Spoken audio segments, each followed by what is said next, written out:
Cambia. Ok, ¿empiezo? Hola, buenas noches.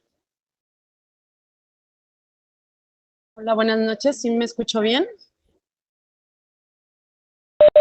Sí, Sí, te muy bien el escucho. audio. Ok, ok, ok. Buenas noches, bienvenidos a la sesión mensual correspondiente al mes de abril de la Sociedad de Pediatría del ISSSTE. Esta noche vamos a tocar un tema de suma importancia, a la cual desde el punto de vista se ha dado poca difusión por cuestiones a veces sociales, culturales, y pues es la salud mental en niños y niñas y en adolescentes. Abordarlo en etapas tempranas nos ayuda a promover el sano desarrollo de nuestros niños y aumenta las posibilidades de lograr una vida plena en la etapa del adulto.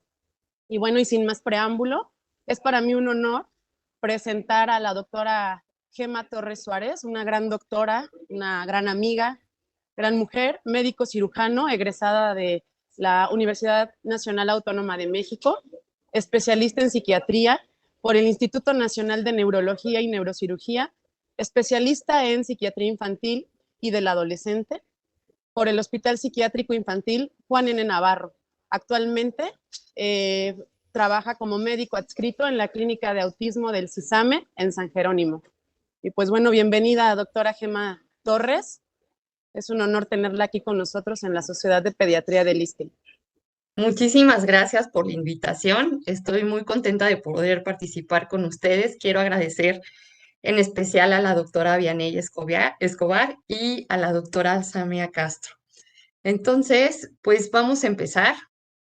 Como mencionaba la doctora Samia, es un tema muy importante que últimamente se le ha dado más relevancia posterior a la pandemia, y esto ha sido por el incremento en el número de casos, tanto ansiedad, depresión como otros trastornos que vamos a ver y el impacto que tienen en la vida diaria de las personas, ¿no? Entonces, pues este eslogan tan conocido de sin salud no hay salud, sin salud mental no hay salud, pues tiene toda la razón, ¿no?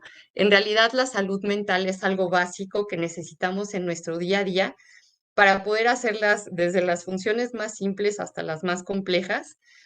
Y pues la definición es esta: es un estado de bienestar que permite a las personas hacer frente a los momentos de estrés de la vida, desarrollar todas sus habilidades, poder aprender y trabajar adecuadamente y contribuir a la mejora de la comunidad. Entonces, como ven, pues es un estado de bienestar, y justo este estado de bienestar nos va a permitir llevar al máximo nuestra capacidad, porque muchas veces los pacientes no van a venir porque están completamente sin trabajar, ¿no? O no pueden pararse de la cama. Eso ya son los casos más graves. Pero desde un inicio vemos cómo se disminuye la funcionalidad en la vida de la persona, y cómo ante situaciones cotidianas, como a veces puede ser el llegar al trabajo, el presentar alguna clase, el hacer algún documento, se complica muchísimo. Entonces, va a ser muy importante desde etapas muy, muy tempranas fomentar la salud mental en nuestros niños. Y en la infancia significa alcanzar los indicadores del desarrollo y los indicadores emocionales, así como aprender habilidades sociales saludables y enfrentar los problemas que puedan presentarse. Entonces, ustedes como pediatras, pues pueden ir identificando este desarrollo socioemocional. Nosotros en la consulta, como paidopsiquiatras, hacemos a veces preguntas como muy sencillas, ¿no?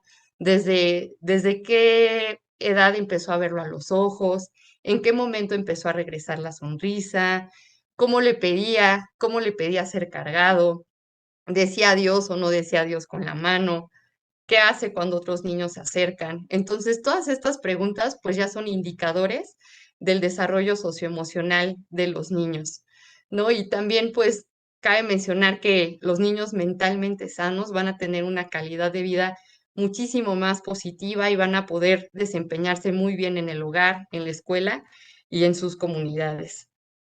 Últimamente también ha habido mucha controversia en relación a la escuela. A partir de la pandemia incrementó mucho el homeschooling, entonces, pues muchos papás preferían ya que sus niños se quedaran en casa, ellos mismos darle las clases o contratar algún tutor personal.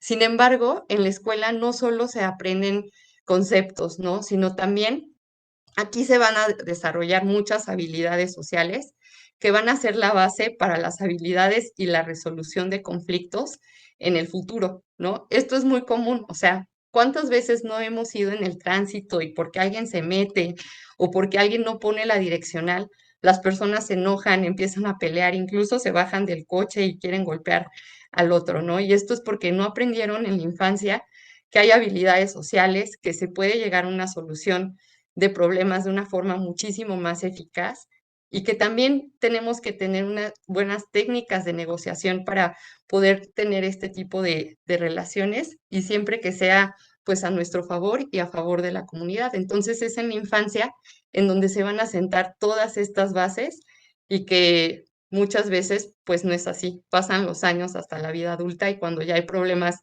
graves es cuando se quiere solucionar. La salud mental va a estar directamente relacionada con el éxito que alcancen las personas, sea la definición de éxito lo que ustedes tengan en mente, pero pues sin salud mental no se puede alcanzar, ¿no? Porque finalmente influye en todas las actividades de nuestro día a día, influye en la calidad de vida que vamos a tener, influye en los logros que vamos a alcanzar, en qué nivel académico nos vamos a quedar, porque finalmente para seguir estudiando, pues también necesitamos atención, ¿no? Y si tenemos depresión o si tenemos ansiedad, aunque tengamos una inteligencia normal o incluso superior al promedio, difícilmente vamos a lograr cumplir con los objetivos que a veces los programas nos exigen, ¿no? Entonces, no solo eso, o sea, la salud mental también se asocia de forma inmediata con la salud física y a largo plazo se va a asociar con algunas enfermedades crónicas, conductas de riesgo que empiezan a aparecer muchas veces en la adolescencia. También va a determinar la calidad de nuestras relaciones sociales. ¿Cuántas veces no vemos personas que son altamente funcionales en el ámbito laboral y académico, pero cuando echamos un ojito a cómo está su vida personal y cómo están sus relaciones interpersonales, encontramos un área de disfunción importante, ¿no? También la salud mental se va a asociar a la educación y al empleo. Ahora vamos a platicar un poquito acerca de los trastornos mentales. Entonces, en medicina se considera trastorno a cualquier alteración en el funcionamiento. La mente es todo este conjunto de procesos que realizamos día a día que tiene que ver con el pensamiento, la atención, la memoria, la percepción. Entonces, un trastorno mental va a ser una alteración clínicamente significativa en estas tres áreas principalmente, en las emociones, en el pensamiento y en la conducta. Y pues las enfermedades mentales representan la principal causa a nivel mundial de años de vida vividos en función de la discapacidad. Y en América, esto es equivalente al 78%, ¿no? Que aquí es el resultado que nos da de la suma de 59 de enfermedades no transmisibles y 19 de los trastornos mentales neurológicos y por consumo de sustancias. Separaron este grupo en particular debido a que es el grupo más grande dentro de las enfermedades no transmisibles, entonces por eso fue que lo pusieron aparte. Y aquí podemos ver cómo dentro de los trastornos mentales, la depresión y la ansiedad van a ser las dos principales que van a causar disfunción, ¿no? Y esto es impresionante porque incluso está por arriba de la discapacidad intelectual o está por arriba del autismo, incluso está por arriba de la demencia, ajá, que son dos enfermedades o dos trastornos mentales que pueden ser perfectamente tratados y que pueden regresar a la persona a la funcionalidad que tenía. Sin embargo, pues muchas veces esto no va a ser diagnosticado hasta muchos años después. Y en cuanto a los años de vida vividos en función de la discapacidad, vemos que este concepto es un concepto de la carga global de la enfermedad que va a tomar en cuenta tanto la discapacidad como la mortalidad. Sin embargo, en los trastornos mentales la mortalidad no se registra de forma adecuada. Las muertes causadas por enfermedades mentales casi no se registran o no hay como tal un registro fiel, ¿no? Entonces, por eso a veces se considera mejor esta otra medida, que son los años de vida perdidos por discapacidad, y aquí no se toma en cuenta como tal la mortalidad. Si tomamos esta medida únicamente, podemos observar que los trastornos mentales representan 1/3 de la discapacidad total. Ajá, como vemos, pues es un número muy, muy, muy alto y de ahí la importancia de poder identificar y tratarlo a tiempo. Y pues para colmo de nuestros males siguen en incremento, ¿no? A partir de la pandemia se incrementaron de un 25 a un 30% y pues el grupo de niños, niñas y adolescentes no quedó afuera. En donde hemos visto mucho más aumento ha sido en ansiedad, en trastornos de conducta, en trastornos depresivos y en autismo. Son los que han presentado un incremento más importante. Actualmente, 1 de cada 6 niños entre 2 y 8 años tienen diagnóstico de algún trastorno mental, incluyendo los trastornos del comportamiento y los trastornos del desarrollo, que es discapacidad intelectual, trastorno del espectro autista. En cuanto a trastornos de comportamiento, pues está el trastorno disocial, el trastorno de la conducta, ¿no? Entonces, pues seguramente en el hospital ven un montón de pacientes cada día, ¿no? Y al menos uno de esos 6 ya cuenta con algún diagnóstico o tiene algún diagnóstico psiquiátrico que puede ser que todavía no esté dilucidado. Y aquí vamos a ver la prevalencia de los trastornos de acuerdo a los grupos etarios. Entonces vamos a empezar desde los más chiquititos, desde los 0 a los 4 años. Aquí vemos cómo los principales trastornos o los principales motivos de consulta en psiquiatría van a ser autismo y discapacidad intelectual. Esto va a ser de suma importancia porque es muy frecuente que nos lleguen pacientes que tienen retraso en el desarrollo del lenguaje, a los que se les dice que es algo normal, que se esperen a los 3 o 4 años para que desarrolle el lenguaje, ¿no? Entonces, pues es demasiado tarde para establecer ya el diagnóstico de autismo o se perdieron muchas oportunidades de realizar una intervención oportuna. Después sigue el grupo de edad de los 5 a los 9 años y aquí vemos cómo además de lo antes mencionado empieza a aparecer también ansiedad, ¿no? Es un grupo todavía de edad muy joven y es impresionante cómo a esta edad ya empieza a haber trastornos de ansiedad. Entonces, en los niños pues también va a ser muy frecuente la manifestación a través de síntomas físicos, ¿no? Refieren a veces dolor de cabeza, dolor en el estómago, y hay que estar pendientes de todos esos síntomas, siempre y cuando no tengan como algún otro origen, pensar que puede ser un trastorno de ansiedad. Después tenemos el grupo de 10 a 14 años. Entonces, en este grupo también se empieza a asomar la depresión, ¿no? Sigue siendo un grupo joven, pero no sé si a ustedes les tocó, pero cuando yo era niña, pues me acuerdo mucho que decían que los niños no están tristes, que los niños no se deprimen, y por mitos como este, pues nunca se busca una atención que sea oportuna. Y vemos aquí que sí, o sea, que empiezan a aparecer también los síntomas de depresión, aumentan ya los síntomas de ansiedad y todavía se hacen más evidentes y de hecho es el grupo en donde va a haber más trastornos de la conducta. Después tenemos al grupo de 15 y 19 años, y aquí sí vemos, pues todavía hay un incremento muchísimo mayor de depresión, de ansiedad, y empiezan a aparecer trastornos psiquiátricos muchísimo más severos, ¿no? Como es la esquizofrenia y el trastorno bipolar. Sin embargo, no hay que quitar tampoco el dedo del renglón de la ansiedad y de la depresión, porque como vimos, son de las enfermedades psiquiátricas que más van a generar disfunción, aunque en cuanto a calidad de vida, pues los pacientes con esquizofrenia, los pacientes con trastorno bipolar, pues pueden estar muchísimo más mermados, ¿no? Y después vemos aquí cómo siguen incrementando todos los trastornos mentales y alcanzan el máximo, o sea, en donde hay una prevalencia mucho más alta, es desde el grupo de los 15 hasta los 35 años.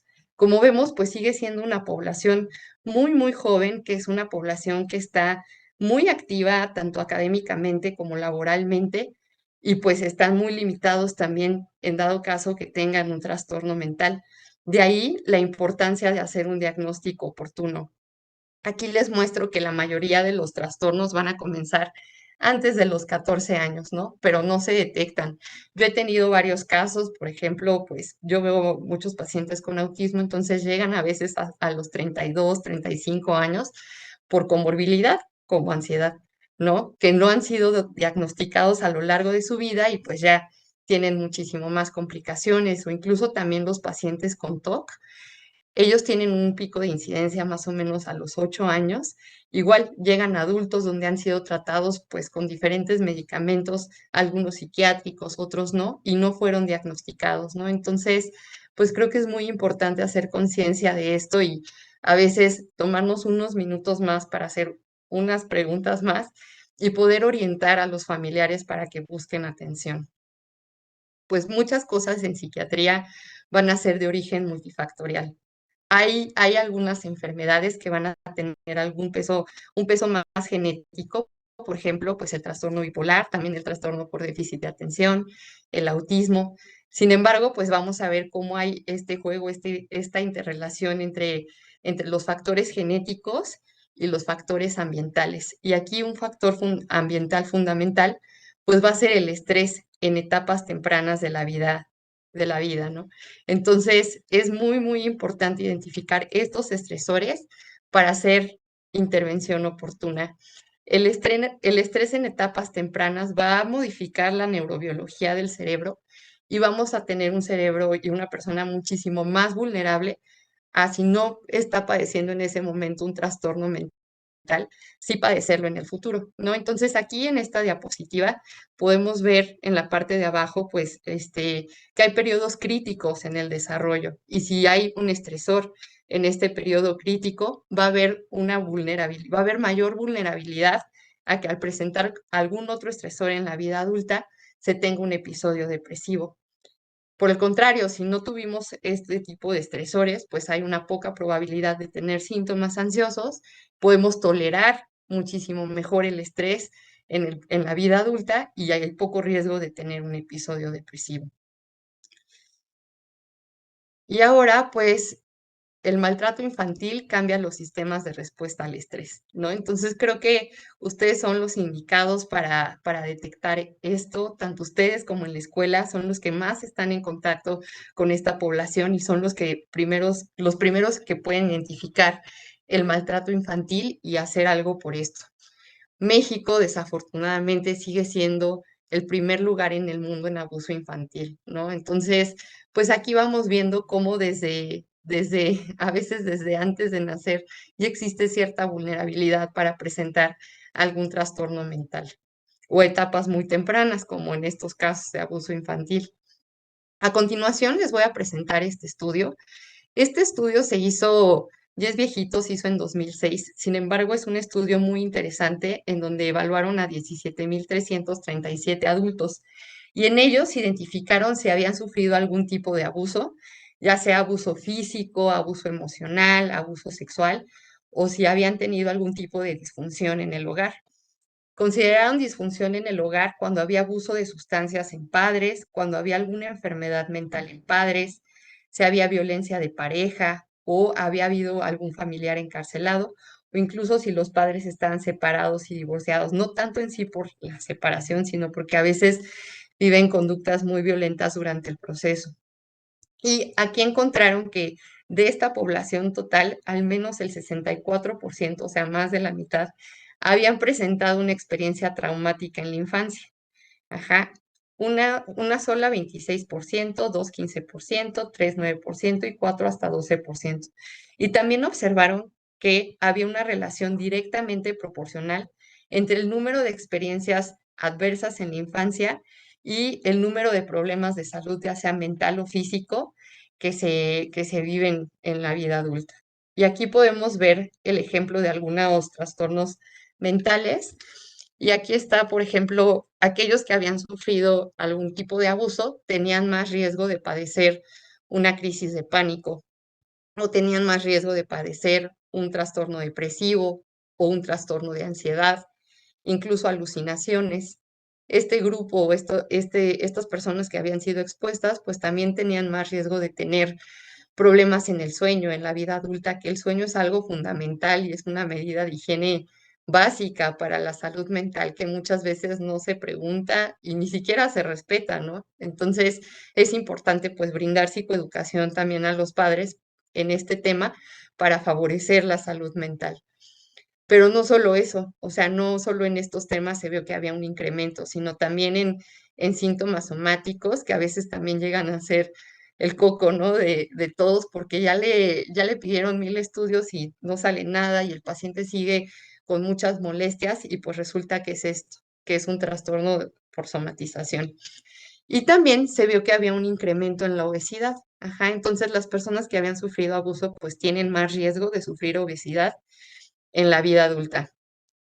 Y no solo eso, sino también va a haber más abuso de sustancias. Aquí lo que evaluaron pues fue el incremento en el consumo de cigarro, el incremento en el consumo de alcohol, el uso de sustancias de procedencia ilícita y aquellas sustancias que son inyectables. Y otro tema que es muy, muy importante y que es otro de los temas tabús en donde pocas veces se brinda una buena educación a los niños y a los adolescentes. Y aquí observaron que aquellos que habían sufrido una situación de abuso en la infancia, pues también tenían riesgo de tener un inicio de vida sexual activa muchísimo más temprano, que tenían más riesgo de promiscuidad. Aquí en el estudio consideraron promiscuidad más de 30 parejas sexuales o, en su defecto, que tenían mucha insatisfacción sexual. Y aquí, pues otra vez, ¿no? México encabeza pues uno de los primeros lugares en embarazo en adolescentes, ¿no? Y esto a la vez pues es otro factor de riesgo que compromete la salud mental. El embarazo en adolescentes hace que pues son mamás adolescentes, entren en episodios de depresión, no puedan brindar una buena crianza a los niños, se continúe con este círculo de pobreza que también es un factor de riesgo en salud mental. Y pues no solo eso, o sea, también observaron que aquellos pacientes con situaciones de abuso tenían más riesgo de tener problemas de memoria y a mayor número de situaciones de abuso, había más periodos de pérdida de memoria.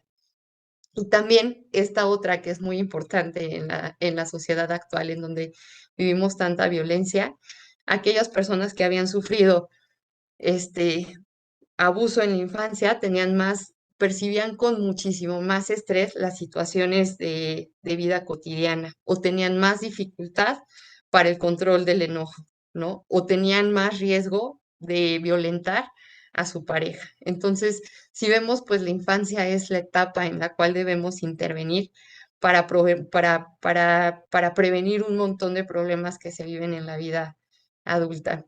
Ahora les voy a platicar un poquito acerca de los trastornos mentales más comunes en la infancia, y este es el trastorno por déficit de atención, la ansiedad, los trastornos de conducta, depresión y el trastorno del espectro autista.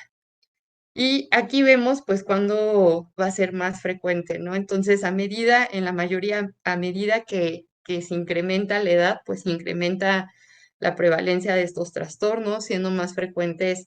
Empiezan desde edades muy cortitas, aquí vemos desde los 3 a 5 años, pero es más frecuente de los 12 a los 17 años, tanto en depresión como en ansiedad, y los trastornos de conducta van a ser más frecuentes de los 6 a los 11 años. De ahí la importancia también pues de poner énfasis en la crianza, en el establecimiento de límites para evitar que estos se vuelvan problemas más graves. En cuanto a ansiedad, de los 3 a los 5 años, más o menos un 0.5% de la población lo va a presentar. De los 6 a los 11 años, un 1.4%, y de los 12 a los 17 años, un 3.5%. Tenemos diferentes trastornos de ansiedad. Aquí se mencionan la mayoría, de los que aparecen a edades más cortas, pues es el trastorno de ansiedad por separación, ¿no? Los niños presentan mucha dificultad para estar lejos de sus padres, algunos de ellos incluso para poder ir a la escuela. Si el papá se tarda 5 minutos más, están muy angustiados y buscan tener contacto con ellos de la forma que se pueda, ya sea a través de llamadas, mensajes. Algunos de ellos no quieren dormir solos en su cama o tienen pesadillas en relación a que algo malo les va a suceder a los padres. Otro de los trastornos de ansiedad que podemos ver en la infancia es mutismo selectivo. El paciente tal cual entra al consultorio, le hablas, no te contesta nada, pero el papá o la mamá te dicen que con ellos sí, ajá, que con ellos sí hablan. Y esto pues va a generar también mucha disfunción a nivel escolar, porque esta situación se va replicando en otros ambientes, no permite que se integre adecuadamente al grupo, y pues ya cuando es adulto y tiene que convivir en grupos más amplios de trabajo, presenta más dificultad. Algo muy frecuente, pues van a ser las fobias. Esto es muy frecuente tanto en niños como en adolescentes. Las fobias a veces a eventos naturales, por ejemplo, a la lluvia, a los truenos es frecuente en niños, a los insectos también. La fobia social, esta va a aparecer un poquito más adelante, ya empieza a aparecer en la pubertad y en la adolescencia, y el tratamiento para las fobias en general, pues es hacer una exposición gradual de forma regulada, porque si no se hace esa exposición no se quita. Y regularmente cuando alguien tiene fobia, lo que hace es evitar la exposición, ¿no? Si me toca hablar, pues mejor no, mejor me escondo, no levanto la mano, me pongo atrás de alguien para que esa otra persona lo haga y pues la fobia sigue manteniéndose, ¿no? Entonces aquí es muy, muy importante hacer esta exposición que sea gradual, que empiece con personas cercanas, con un círculo más pequeño, para que se vaya desensibilizando y después pueda hacerlo ya a nivel global. Algo muy frecuente que seguramente a ustedes les llega a urgencias son los trastornos de pánico o las crisis de pánico. Se considera un trastorno de pánico cuando tienes una crisis de pánico y después de un mes sigues teniendo miedo a tener crisis de pánico. Ajá, este miedo es muy intenso y genera disfunción. Y crisis de pánico puede ser un evento único en donde la persona siente una ansiedad muy intensa. Si pudiéramos poner una escala, sería un 10 de 10 que se va a acompañar además de otros síntomas, ¿no? El paciente tiene mucho miedo porque le da la sensación de volverse loco. A veces le da dos tipos de fenómenos, uno se llama desrealización y el otro despersonalización. La despersonalización es la sensación de no ser el mismo y la desrealización es la sensación de que el entorno se encuentra extraño, ¿no? Por ejemplo, yo sé que estoy en mi cuarto, pero lo siento raro, como si no fuera. Entonces, esos son algunos de los síntomas, más los síntomas físicos. Les da también una sensación de muerte, que es lo que los lleva muchas veces a urgencias, porque tienen la sensación de que en ese momento se van a infartar, ya sea que tengan un infarto agudo al miocardio o un EBC, ¿no? Les da esa sensación, entonces por eso solicitan de forma urgente la atención. Además que pueden tener sensación de opresión en el pecho, taquicardia, algunos de ellos también van a tener temblor, sudoración, náuseas, o incluso parálisis en alguna parte, ¿no? Parálisis del miembro superior. Entonces, por eso es un motivo frecuente por el cual llegan a urgencias. Aquí es muy importante, pues, explicarles qué es una crisis de pánico. Muchas veces con el solo hecho de explicarles, ellos se relajan mucho. ¿Por qué? Pues porque ya, ya entienden que no es una situación de vida o muerte, ¿no? Ya entienden que por la crisis de pánico no se van a morir y eso hace que inmediatamente disminuya la ansiedad. También en niños hay otras técnicas que son muy prácticas. Por ejemplo, una de ellas es flor globo vela, en donde le pides al niño que inhale como si oliera una flor durante 4 segundos. Se imagine que su pancita es un globo que se está inflando 4 segundos y después apaga la vela soplando 4 segundos. Entonces eso lo pueden repetir varias veces hasta que el niño pues ya esté tranquilo y se pueda ir a su casa. Otra de las técnicas que a veces usamos se llama, o bueno, yo sí le puse robot muñeco de trapo. Es una técnica de la terapia cognitivo-conductual que con el nombre pues es muy descriptiva, ¿no? Entonces le pides al paciente que se ponga duro, duro como si fuera un robot y después pues que se ponga flojito como si fuera un muñeco de trapo, ¿no? Entonces, alternar esto junto con la técnica flor globo vela hace que la ansiedad disminuya muy rápido, se quite la crisis de pánico y el paciente pueda regresar a su casa sin el uso tal vez de ningún medicamento. Ajá. Y después tenemos la agorafobia, que es el miedo a estar en lugares en donde pueda ser difícil escapar.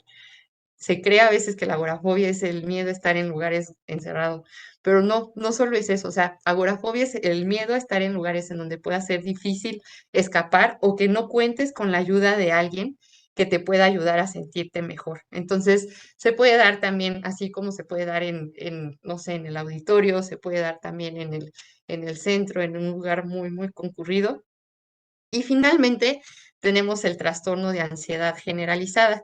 El trastorno de ansiedad generalizada para poder hacer el diagnóstico pues requiere al menos 6 meses en donde estos síntomas se presenten de forma continua. Son los que vienen aquí como en el dibujito de arriba, que es ansiedad y preocupación constante, estos dos deben de estar y en niños se requiere solo uno más de los que se encuentran alrededor. En adultos son 3, en niños es solo uno más, ¿no? Entonces es tensión muscular. Los niños también van a manifestarlo mucho con irritabilidad, alteraciones en el sueño, alteraciones en la concentración, fatiga o estar hipervigilante, ¿no? Entonces estos son los síntomas del trastorno de ansiedad generalizada y tienen que estar presentes al menos durante 6 meses. Antes, en el DSM-4, desde el 2013 está el DSM-5, dentro de los trastornos de ansiedad también estaba el trastorno de estrés postraumático y el trastorno obsesivo compulsivo. Ahorita cada uno de estos tienen como su propio capítulo. Ajá. Los sacaron. El criterio fundamental para estrés postraumático, pues es haber ya sea visto o que te hayan incluso contado algún episodio de violencia o de estrés.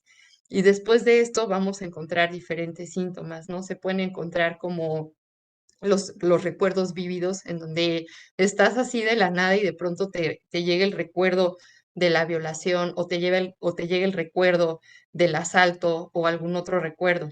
Ajá, y esto va a desencadenar una reacción en donde se va a presentar taquicardia, el paciente puede presentar también temblor. En el estrés postraumático muchas veces también va a haber sueños en donde sueñen con la escena o con lo que vivieron.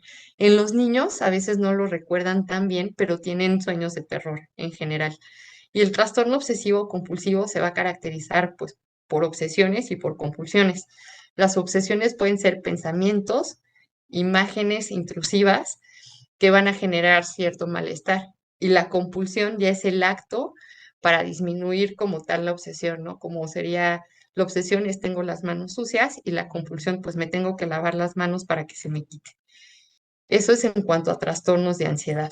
El otro trastorno muy, muy importante pues va a ser la depresión, que si no se diagnostica y se trata, pues también nos llegan los adultos con depresión de 20 años o a veces les preguntamos, ¿cuándo empezó esto? Y nos dicen, no, no tienen una fecha exacta porque llevan viviendo así toda la vida, ¿no? Entonces es importante identificarlo. A continuación les muestro cuáles son los criterios para depresión. Debe de haber al menos uno de estos dos, que son los criterios cardinales, y este estado de ánimo deprimido, y el otro es la anedonia, que es la pérdida de placer. Y pues esto se ve, para poder decir que alguien tiene un episodio depresivo, estos síntomas deben de estar presentes por lo menos durante 2 semanas. Ajá. Además de esto, pues vamos a encontrar otras alteraciones, como son los cambios en el apetito. El cambio en el apetito puede ser ya sea para arriba o para abajo, o sea, puede ser que tengan más apetito o que tengan menos. Vamos a encontrar también alteraciones en el sueño. Igual aquí podemos encontrar que duerman de más o que duerman de menos. Va a haber agitación o retardo psicomotriz.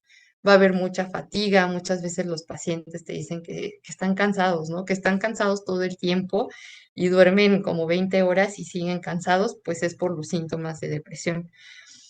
Y también pues vamos a tener algunos síntomas cognitivos. Esto tiene que ver con la atención. Ajá, entonces muchas veces igual, a veces el motivo de consulta es que tengo trastorno o tengo problemas de atención y en realidad es que hay un trastorno depresivo que no lo deja concentrarse y que por eso es que empieza a tener disfunción en la escuela o en el trabajo. Y van a aparecer las ideas de culpa o las ideas de minusvalía en donde la persona siente que, pues que todo lo hace mal, que por más que se esfuerza no va a lograr nada, que es tonto. Y finalmente, pues tenemos los síntomas o las ideas más graves, que son las ideas de muerte, ¿no? Entonces hay que estar muy pendientes de estos síntomas porque pues pasan desapercibido y de verdad, o sea, el diagnóstico se tarda a veces en realizarse hasta 10 años porque se tiende a normalizar el estar cansado todo el tiempo, el no tener ganas de nada, el que nada te emociona o hay cosas que te emocionan por un periodo muy corto de tiempo y se te quita, pero te empiezas a acostumbrar a esto y la realidad es que afecta mucho la calidad de vida y tu funcionamiento, ¿no? Entonces es muy importante estar pendiente de esto. En los niños muchas veces más que un estado de ánimo deprimido vamos a encontrar mucha irritabilidad. Entonces, si los papás de pronto refieren que el niño era muy tranquilo, que se reía, que jugaba mucho y de pronto dejó de jugar y está está muy irritable, incluso llega a ser agresivo, pues sí es importante sospechar de depresión. Y pues evitar llegar hasta esto, ¿no? El suicidio, que en México representa la cuarta causa de muerte en personas de 15 a 29 años, ¿no? Entonces, si nosotros identificamos todo lo anterior, pues vamos a evitar mucho que se llegue hasta el suicidio. Antes del suicidio, pues está toda como la suicidabilidad, que son todo el conjunto de conductas que se van a presentar previas al suicidio, y dentro de estas, unas que son como muy devaluadas son las autolesiones no suicidas, ¿no? Muchas veces hasta pues pasa que la gente ve esto, ve las autolesiones no suicidas y se enoja y dicen, ay, es que solo lo hace para llamar la atención, cuando no es así. O sea, vemos que este tipo de autolesiones pues expresan una mala regulación emocional.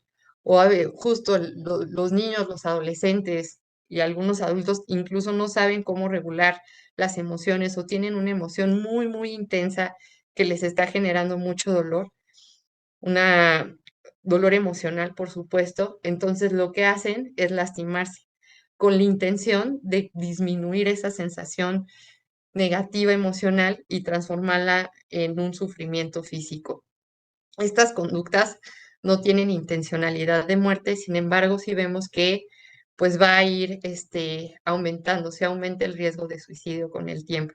1.7 a los 5 años, 2.4 a los 10 años, 3% a los 15 años, y el factor predictivo de una lesión pues es el haberse realizado una lesión previamente.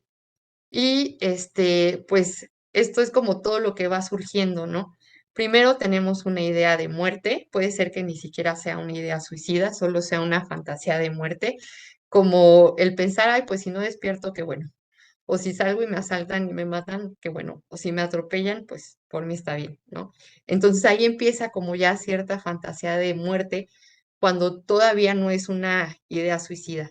Y ya después siguen a veces las ideas suicidas en donde ya está el deseo, ¿no? De, pues, ¿qué hago aquí? También hay muchas ideas de desesperanza, ¿no? ¿Qué hago aquí? Nada tiene sentido, ¿para qué hago esto? Estaría mejor si me muriera, tal vez si tomo estas pastillas me muero, ajá, o empiezan los actos preparativos, que a veces ya son actos un poco más graves, ¿no? O a veces vemos que realizan intentos suicidas fallidos, pero es porque no tienen el conocimiento real de cómo hacerlo, ¿no? En su imaginación, con eso sí lo iban a lograr, y por eso es igual de grave. Hay algunos adolescentes que empiezan a juntar poco a poco medicamento hasta que tienen una buena cantidad y lo ingieren. O también empiezan con la planeación de, pues me voy a colgar, o sea, me voy a colgar, está ahí el mecate o con una cuerda o en la regadera, y lo voy a hacer cuando no están mis papás. Empiezan ya con una planeación un poco más compleja hasta que finalmente viene el intento suicida, y en algunos casos, pues tristemente se da el suicidio completado, ¿no? Entonces, pues también a veces está el mito en que si le preguntas le vas a insertar la idea, ¿no? Si no tenía la idea de quererse morir y tú le preguntas, pues eso va a hacer que ya la tenga. Y no es así. Por eso sí es que sí es importante pues preguntar, ¿no? ¿Has deseado estar muerto o quedarte dormido y no despertar? Hasta algo más ya más grave, ¿no? ¿Has planeado en morirte? ¿En dónde lo pensarías hacer? ¿Cómo lo vas a hacer? Ajá, cómo, cuándo y dónde, y esto pues nos va a dar la intencionalidad de muerte y ver cómo está estructurado el plan. Entonces esto va a ser algo muy importante, no tengan miedo de preguntar, no insertan como tal la idea, sino que más bien se explora la gravedad de la ideación suicida y pues ver si es candidato o no a un internamiento en un hospital psiquiátrico. Entonces a veces tenemos el suicidio que es interrumpido, esto quiere decir que llega alguien y lo interrumpe. Abortado, pues cuando está ahí en este proceso y se arrepiente, y real, pues cuando ya lo comete, ¿no? Entonces, pues finalmente es un acto potencialmente autodestructivo cometido por lo menos con cierto deseo de morir o como resultado del mismo. Tenemos el suicidio completado, ¿no? Y es un acto deliberado de quitarse la vida, de acuerdo a la definición de la OMS. Y aquí va a ver, pues es muy importante esto, ¿no? Que el factor de riesgo más importante es que el 90% de los suicidios consumados están asociados a un trastorno psiquiátrico que muchas veces no se diagnosticó, o sea, es como, fue de la nada. Y en realidad no es así, o sea, sí hubo un episodio depresivo o tal vez hubo depresión crónica asociado también a ansiedad, más trastornos de personalidad que finalmente nos llevan a este desenlace y todo eso pasó desapercibido ante los ojos de todos, ¿no? Ante los ojos de la familia, ante los ojos de compañeros, maestros, ante los ojos de los médicos. Entonces sí es importante pues estar atentos y si identifican algo, pues inmediatamente referirlo para que se haga una valoración más extensa. Y pues también está este otro mito, ¿no? De, ay, si avises porque pues, solo quiere llamar la atención y en realidad no. Cuando no es así, o sea, 30% de los jóvenes que se suicidan tienen antecedentes de intentos previos y el 60% de los niños y adolescentes que se suicidan han comunicado verbalmente su intención suicida, lo han dicho, ajá, pero no se les toma en cuenta, no se les hace caso, es así, quiere llamar la atención. Y hay que recordar esto, que en los niños con un intento de suicidio previo tienen un riesgo 30 veces mayor en comparación con niños que no lo han intentado. Entonces, como ven, pues aumenta muchísimo el riesgo. Entonces, ante cualquier intento es importantísimo inmediatamente pues interconsultar a psiquiatría para que se haga el abordaje integral, se quite en dado caso que tengamos algún otro diagnóstico psiquiátrico, se logra abordar para quitarlo y disminuir el riesgo. Y bueno, ahora les voy a hablar de otro tema brevemente, que es el trastorno por déficit de atención e hiperactividad. Seguramente también de esto les llega bastante porque son niños que no miden riesgos, regularmente tienen accidentes, se fracturan, son muy juguetones. Incluso muchas veces yo creo que se identifican desde que entran al consultorio porque no pueden permanecer sentados un ratito, ya están corriendo, ya se están subiendo a los muebles, están tomando todo.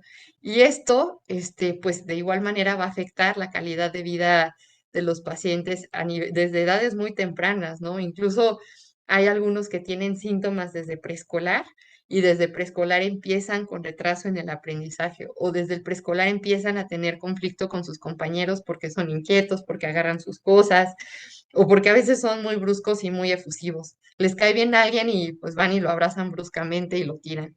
Entonces, como vemos, pues esto se puede identificar desde edades muy tempranas y va a tener un impacto importante en la calidad de vida de los adultos, porque a medida que no se vaya diagnosticando, pues se van sumando otros diagnósticos, ¿no?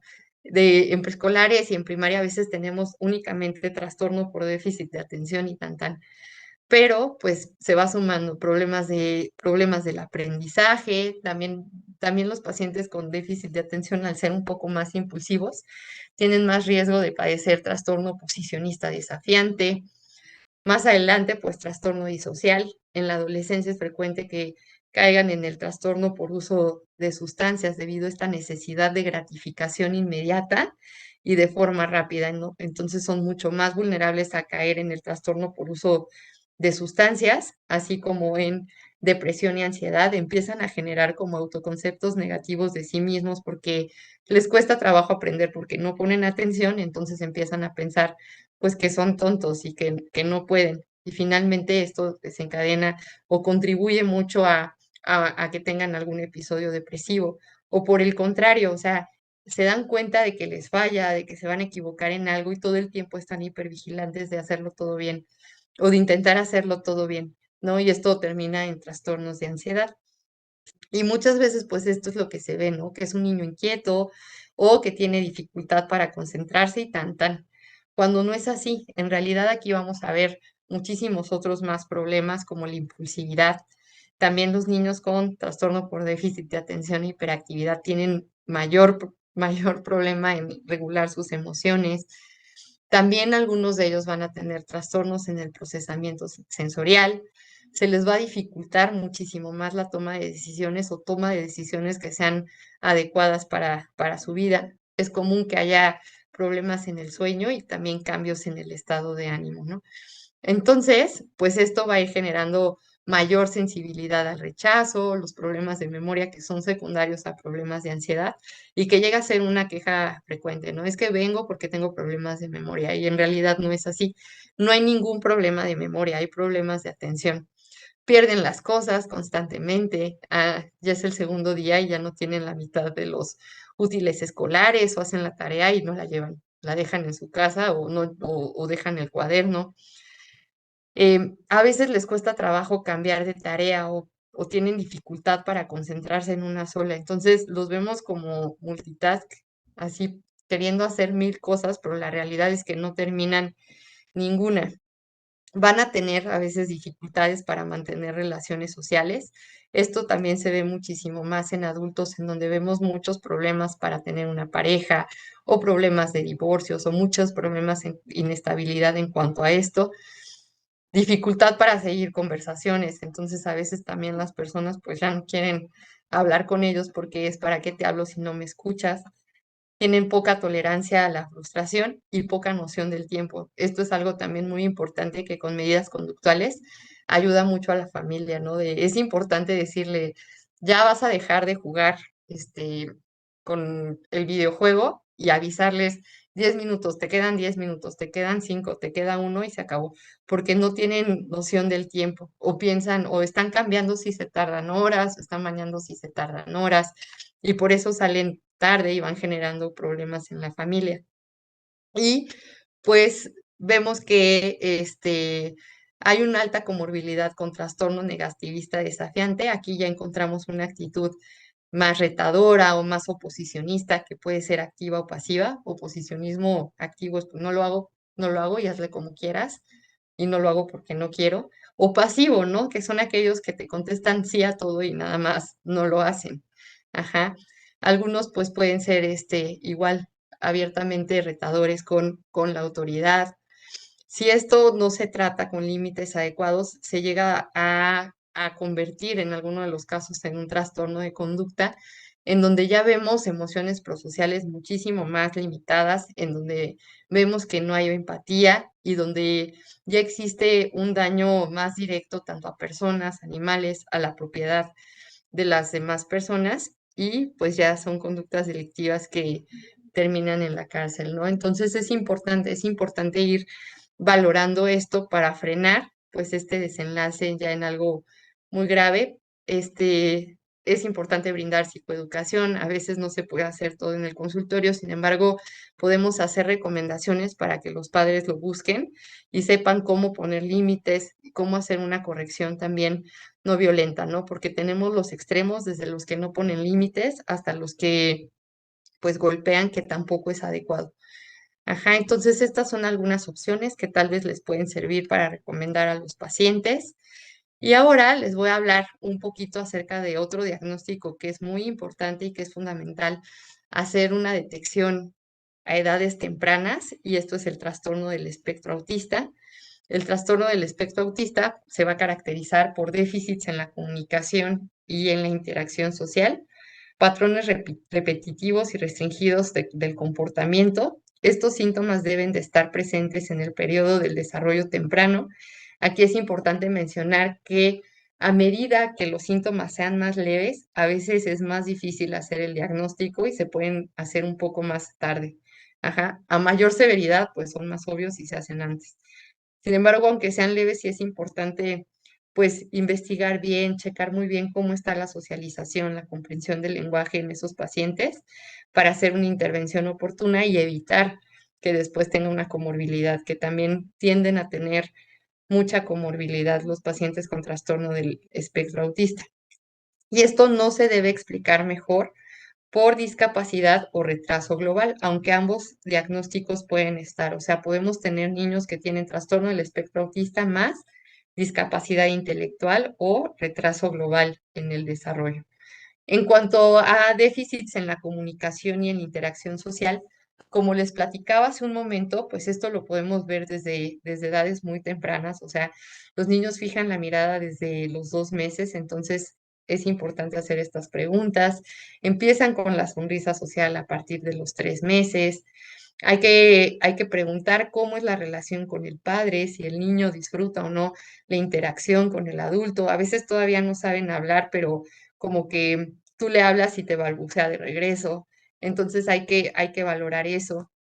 En los niños, pues también es fundamental el juego, ¿no? ¿Cómo es su juego? ¿A qué juega?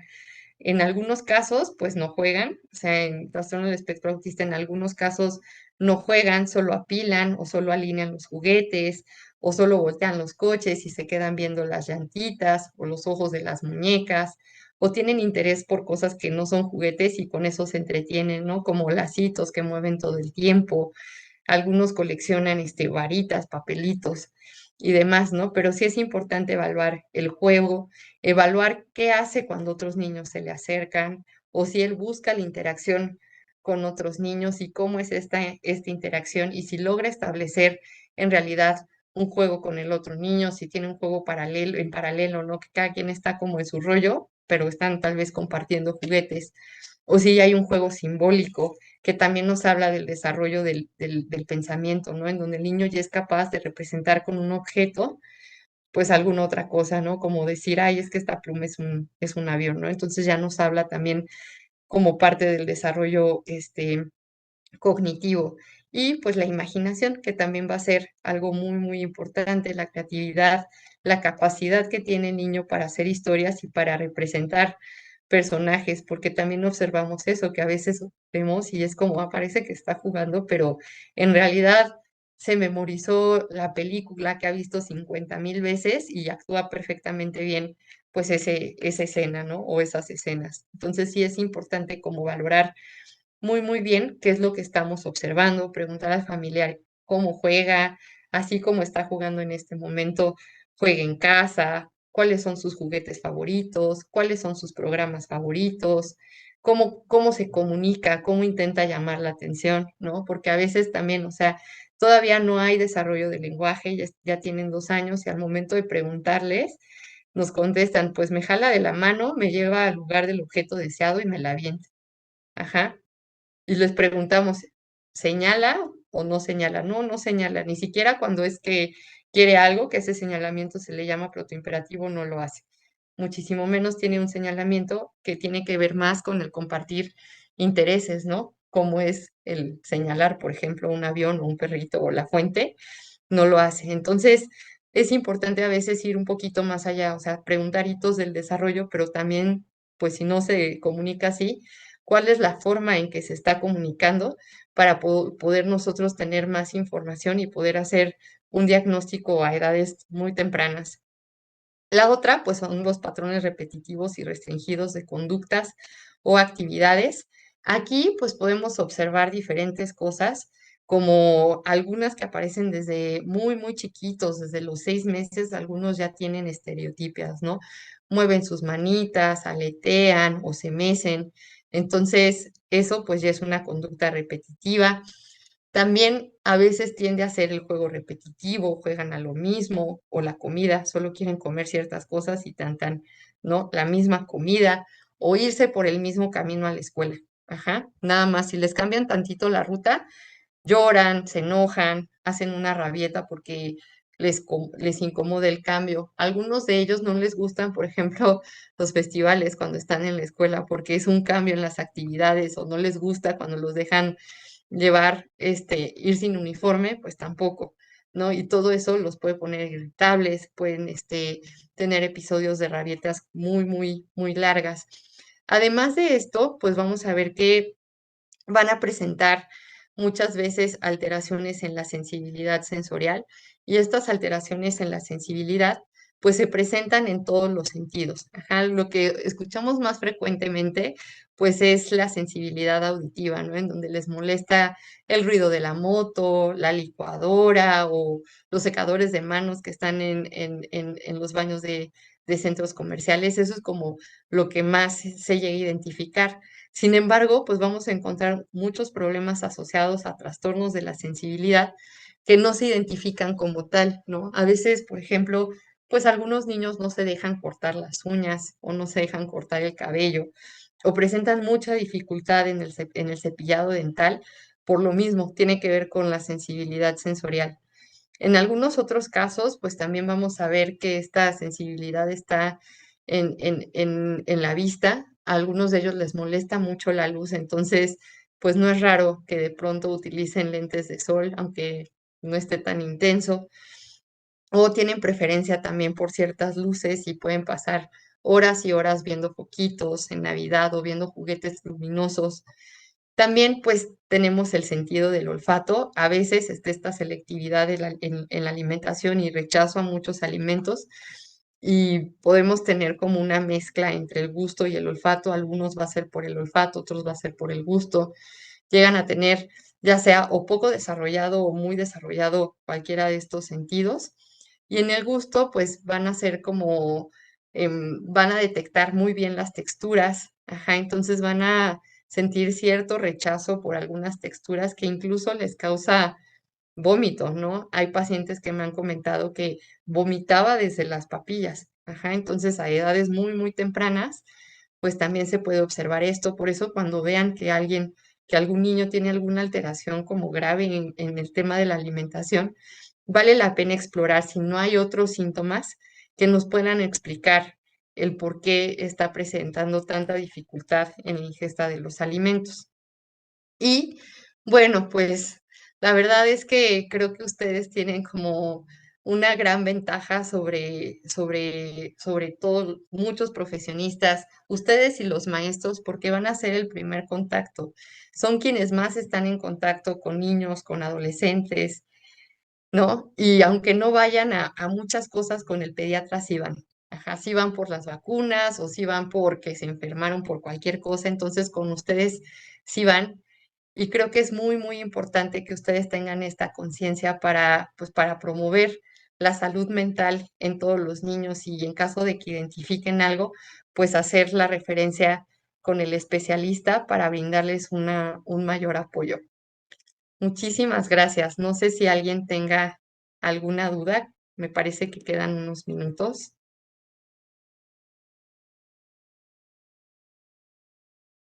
Doctora Torres, muchísimas gracias por esta aportación tan importante, tan interesante que nos acaba de dar. No cabe duda que estos puntos son bien necesarios, que nosotros como pediatras, como bien lo dice, podamos identificarlos a tiempo y pues referir oportunamente al especialista, ¿no? Para su manejo y para evitar toda esta serie de trastornos que usted nos menciona. Y obviamente tenemos el compromiso de formar adultos funcionales. No tenemos tiempo desafortunadamente para preguntas porque en unos minutos está por iniciar la siguiente sesión, pero yo quiero pedirle por favor si nos puede proporcionar su dirección de correo electrónico por si alguno de los asistentes tiene alguna duda y si es posible comunicarse con usted. Ah, claro que sí. Sí, aquí está, con mucho gusto. Aquí está. La doctora Gema Torres Suárez, a nombre de la Sociedad de Pediatría del ISSSTE, filial de Asociación Mexicana de Pediatría, le agradece su magnífica ponencia. Esperemos vernos muy pronto. Gracias también a todos ustedes por su asistencia y bueno, a continuación vamos a seguir con la siguiente ponencia de Tabasco. Nada más quiero comentarles que al final de la siguiente ponencia se activará el registro para su constancia y esta les llegará de inmediato a sus correos. Entonces, bueno, yo me despido, doctora, nuevamente muchísimas gracias y Muchas gracias gracias a a ustedes. ustedes Un por placer. su asistencia.